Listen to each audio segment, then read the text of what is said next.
এই জন্য তাকে নিজের দেশ ছাড়তে হয়েছে।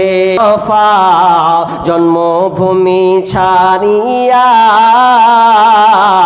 আলীকে শুইয়ে দিলেন নিজের বিছানায়।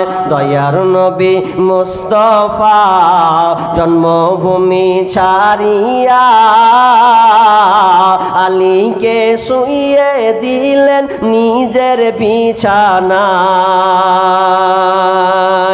কাফেররা সব দলে দলে নবীজিকে মারবো বলে, কাফেররা সব দলে দলে নবীজিকে মারবো বলে, সারা রাত্রি চারিদিকে ছিল পাহারায়।